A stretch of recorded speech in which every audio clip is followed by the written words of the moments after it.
নমস্কার, স্বাগত এক ঝলকের জ্যোতিষ অনুষ্ঠানে ছোট বড় সকলকেই বড়দের আমার সশ্রদ্ধ নমস্কার, ছোটদের প্রীতি শুভেচ্ছা ভালোবাসা জানিয়ে শুরু করছি আজকের এক ঝলকের জ্যোতিষ অনুষ্ঠান। সঙ্গে আমি জ্যোতিষ ডক্টর সুবীর বন্দ্যোপাধ্যায়। আজকে আর ফোনের অনুষ্ঠান করব না। সন্ধ্যে 7টা থেকে 7:30 অব্দি নিয়মিত যে ফোনের অনুষ্ঠান করি সেটা আবার লক্ষ্মী পুজোর পর থেকে করব। আজকে দুর্গাপুজো সম্পর্কে কিছু টিপস সহকারে কিছু আলোচনা আজকে করব। 21শে অক্টোবর, চৌঠা কার্তিক, বুধবার হচ্ছে পঞ্চমী। এই দিন বাড়িতে মঙ্গল ঘট, দেবীর বোধন, এই দিন বাড়িতে মঙ্গল ঘট আনার সময়।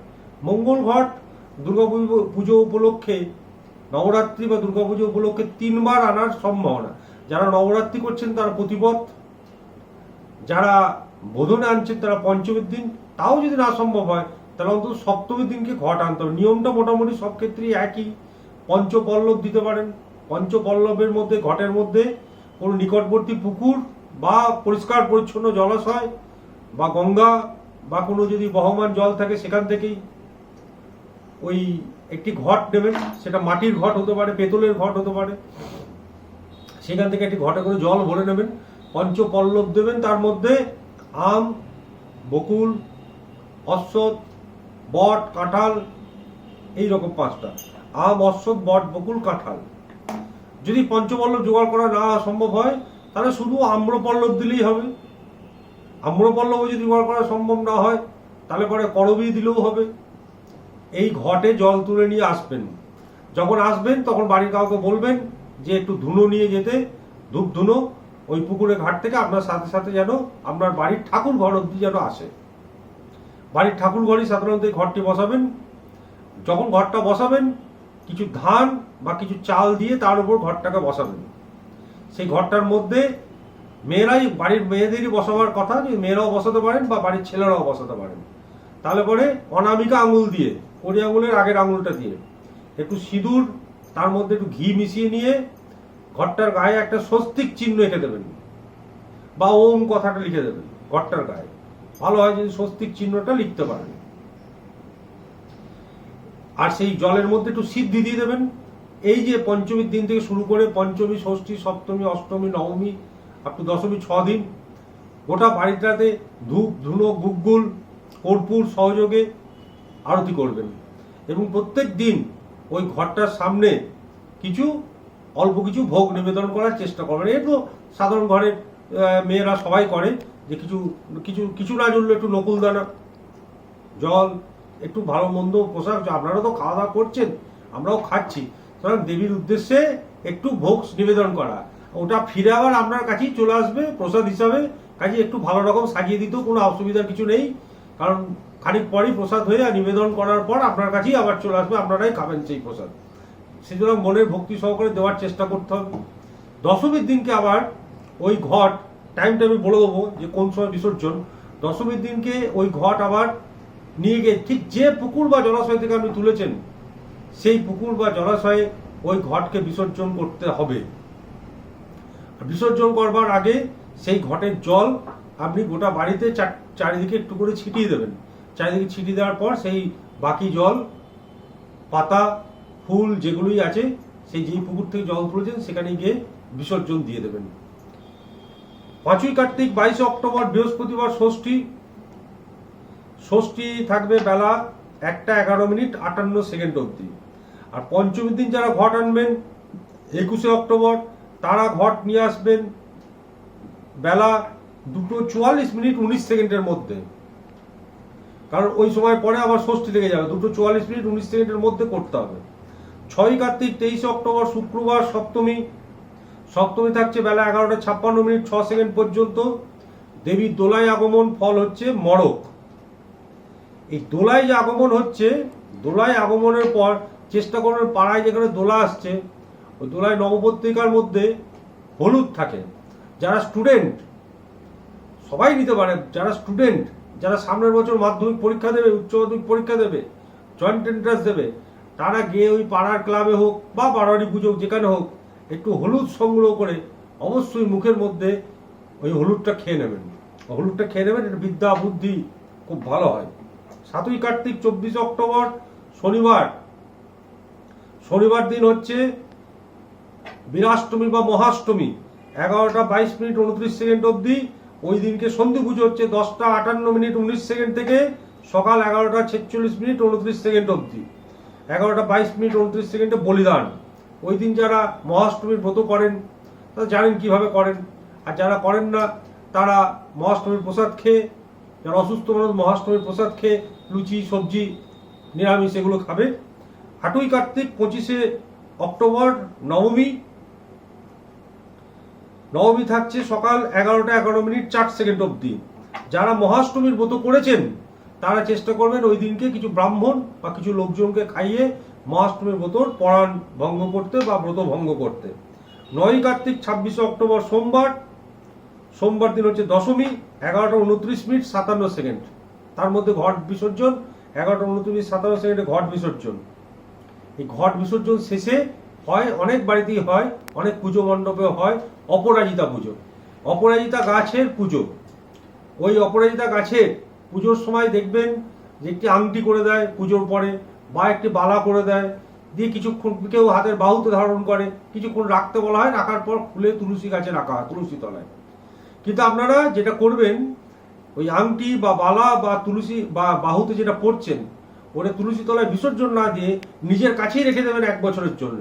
যখন কোনো গুরুত্বপূর্ণ কাজে যাবেন তখন ওই অপরাজিতা ওই গাছটাকে নিজে একটা কাগজের মধ্যে ভাঁজ করে বুক পকেটে নিয়ে যাবেন। আপনি যে কোনো যুদ্ধে অপরাজিতা হবেন। জীবন তো যুদ্ধই, কারণ অপরাজিতা স্তোত্র যেটা আছে, ওম অপরাজিতায় নমঃ, অশ্ব অপরাজিতা মন্ত্রস্ব বেদব্যাস ঋষি অনুষ্ঠব ছন্দ শ্রী অপরাজিতা দেবতা হিং বিজগণ হিং শক্তি মর্ম সর্ব কামার্থ সিদ্ধার্থম যাবে বিজগ ও নীলৎপরতল সমাং ভুজগভরণজ্জলম বালেন্দু মলিনং দেবীং নয়নাতৃত্বান নিত্যম শঙ্খ চক্র ধরাং দেবীং বরদাং ভয়নাশিনীম পিনতঙ্গস্তরী শ্যামাং বলবদ্ধ সুমালিনীম।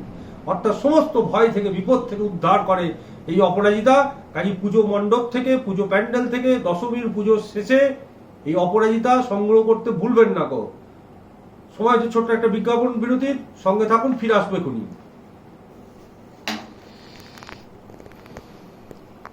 ফিরে এলাম বিজ্ঞাপন বিরতির পর। দশমীর দিন তাহলে রাবণ বধ। দশমীর দিন দশেরা। দশমীর দিন দশেরা, গোটা ভারতবর্ষে এই দশমীকে খুব বিখ্যাত দশেরা। ওই দিনকে রাবণকে বধ করেছিল রাম, সীতা দেবীকে উদ্ধার করেছিল। রাবণ হচ্ছে অশুভ শক্তির প্রতীক, সুতরাং এই দিনকে রাবণ বধ। রাবণ বধ করে রামচন্দ্র লঙ্কা থেকে অযোধ্যায় যাত্রা করলেন এবং ফিরে এলেন হনুমান সহ, হনুমান, লক্ষণ, রামচন্দ্র, জাম্বুবান, সীতা সহ। যেদিন ফিরে এলেন সেদিনকে কবে না দীপাবলি। দীপাবলি বা কালী পুজো। কালী পুজোর দিন ফিরে এলেন অযোধ্যায়। সেদিনকে কি হয় না, গোটা দেশকে আলোর প্রদীপ জ্বালায়, মোমবাতি জেলে, মাটির প্রদীপ জেলে, টুনি বাল্ব জেলে, বিভিন্ন ভাষা। তখন তো টুনি বাল্ব ছিল না, মাটির প্রদীপই ছিল।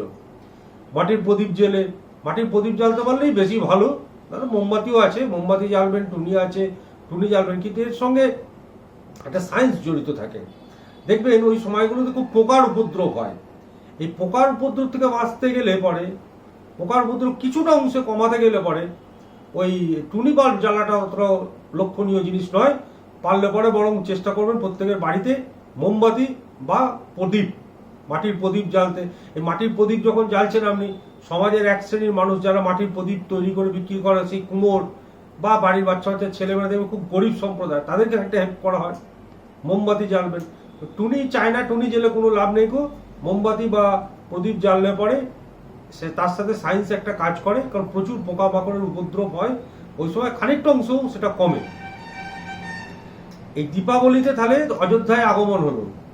আর দুর্গাপুজোর দশমী এবং দীপাবলির মাঝখানে থাকছে কি তাহলে পূর্ণিমা। এই পূর্ণিমা দেশে পূর্ণিমা না, কোজাগরী লক্ষ্মী পূর্ণিমা। কতগুলো মহানিশি আছে, তার মধ্যে হচ্ছে এই কোজাগরী লক্ষ্মী পুজো হচ্ছে মহানিশি। ওই দিনকে রাত্রি জাগতে হয়। রাত্রি জাগলে পরে যে ঘরে আলো জ্বলে, দ্বীপ জ্বলে, আর বাড়ির মালিক যেদিন জেগে থাকে তাহলে মা লক্ষ্মীর আগমন ঘটে সেই ঘরে। সুতরাং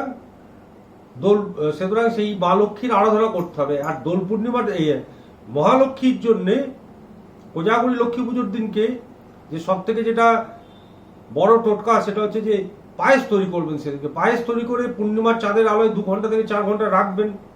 রাখার পরে সেই পায়েস বাড়ির সবাই মিলে খাবেন। যদি পূর্ণিমা উপলক্ষে অনেক বাড়িতে চাল খায় না, তাহলে তার পরের দিনকে সেই পায়েস সবাই মিলে খাবেন। এটা ওষুধ তৈরি হয়ে যায়।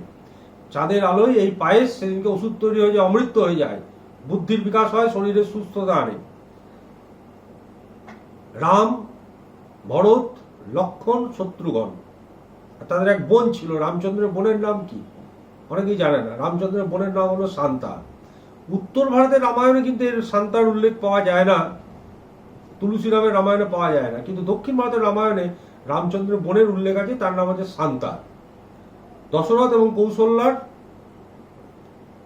কৌশল্যার গর্ভে জন্ম হয় এই শান্তার।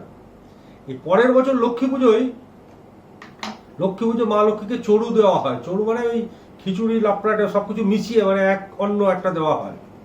তা এটা কেন দেওয়া হয়? সীতা দেবী ছিলেন স্বয়ং মা লক্ষ্মী। তা সখীরা যখন জিজ্ঞেস করছে দীপাবলি আসার পর রাজসভা সখীরা জিজ্ঞেস করছে রাবণ কিরকম দেখতে ছিল, সে খুব ভয়ঙ্কর ছিল, সে শুনেছি রাক্ষস, সে কিরকম রাক্ষস ছিল, তার নখ দাঁত কিরকম ছিল। তখন সীতা বর্ণনা করেন যে না, রাবণ দেখতে শুনতে ভালো ছিল। কিরকম দেখতে তার একটা রূপ বর্ণনা দেওয়ার জন্য এই রাম খড়ি দিয়ে মেঝেতে রাবণের ছবি আঁকতে শুরু করলেন। ছবিটা প্রায় শেষ হওয়ার দিকে, শেষ হয়েও গিয়েছে, এমন সময় সেই পাশেই মেঝেতেই তিনি সীতাদেবী ঘুম চলে এলো, ঘুমিয়ে পড়লেন। এখন রাজ্যে তো গুনগুন চলছে যে রাক্ষস কুলে ছিলেন সীতাদেবী, তারপরে তার সতীত্ব কতটা রক্ষতা আছে ইত্যাদি ইত্যাদি নিয়ে দেশের প্রজারা যা করে। চিরকালই গসিপ, আগেও হতো, মাঝেও হয়েছে, সত্য তেতা দাপড় কলি বাদ কিছু নেই। এখনো তাই, কাজ নেই তো করি কাজ, খই ভাজ, ও বাড়ির মেয়েটা কি করলো, সে বাড়ির বউটা কি করলো, এই নিয়েই পুরুষ সমাজ বেশি ব্যস্ত। আরে বাবা, এই সেই চলে আসছে সত্য তেতা দাপড় কলি থেকে, নিজে নিজে চরকায় তেল দেওয়াটাই ভালো। তা যাই হোক, যে জায়গাটা এলাম, তো এখন এই রামচন্দ্র তার ব্যতিক্রম হতে পারেনি। রামচন্দ্র এই দেশের প্রজাদের কথা কিন্তু তার কানে গেল। আর লক্ষ্মী পুজোর দিন সবে তখন তিনি শয়নকক্ষে প্রবেশ করছেন, এমন সময় দেখছেন রাবণের ছবিটা আঁকা রয়েছে আর তার পাশেই সীতাদেবী ঘুমোচ্ছে। তিনি একটা ভুল ধারণা করলেন। ভুল ধারণা করে ওই দিনই লক্ষ্মী স্বরূপ বা সীতাদেবীকে বাড়ি থেকে বের করে তিনি বাল্মীকির আশ্রমে পাঠিয়ে দিলেন। পুজোর কদিন দেবীর সাথে প্রত্যেকটি মানুষকে একাত্ম হতে হবে। শুধু সেলফি তোলায় নজর দিলে হবে না। বাচ্চা ছেলে মেয়ে যারা এই উচ্চ মাধ্যমিক দেবে, কলেজ স্টুডেন্ট, সেলফি তুলতে হবে দু একটা, কারণ একে ওকে পাঠাবার ব্যাপার তো থাকছেই, কিন্তু শুধু সেলফি তুললে হবে না। দেবী শক্তির সাথে নিজেকে একাত্ম করতে হবে এবং চোখের জল ফেলে মন থেকে চাইতে হবে। আর মন থেকে যখন তুমি চাইবে তখন তোমার ইচ্ছা দেবী পূর্ণ করবেই। ওম ওইং হ্রিং ক্লিং চামুন্ডায় বিচ্ছে প্রত্যেক দিন 1008 বার করে জপ, পঞ্চমী ষষ্ঠী সপ্তমী অষ্টমী নবমী দশমী। একবার রামকৃষ্ণকে তার এক ভক্ত জিজ্ঞেস করেছিলেন, এই তো 2.5 ফুটের মা কালী, একে তুমি বলছো ত্রিভুবনের রক্ষাকর্তা, ত্রিভুবনের পরিচালন কর্তা, কি করে সেটা সম্ভব? রামকৃষ্ণ তখন হেসে সেই ভক্তকে ছোট্ট উপমা দিয়েছিল, খুব ভালো উপমা, যে বাবা ওই দেখো আকাশে সূর্য রয়েছে, দেখেছো তো? তা পৃথিবী থেকে সূর্যকে কিরকম হয়, একটা থালার মতন, একটা জল জলে থালার মতন। কিন্তু যদি কাছে যাওয়া যায় তাহলে বোঝা যায় তার বিশালত্ব, তাহলে বোঝা যায় তার ব্যাপকত্ব, তাহলে বোঝা যায় তার তেজ। সেরকম ভক্তি সহকারে দেবী শক্তির কাছে যাওয়ার চেষ্টা করো, তাহলে পরে বুঝবে তার বিশালত্ব, তাহলে বুঝবে তার ব্যাপকত্ব, তাহলে তার বুঝবে তার বিরাটত্ব। সুতরাং একাত্ম হতে হবে দেবী শক্তির সাথে নিজেকে, তাহলেই কল্যাণ, তাহলেই আসল ফলটি পাওয়া যাবে। ভালো থাকুন, ভালো রাখুন, নমস্কার।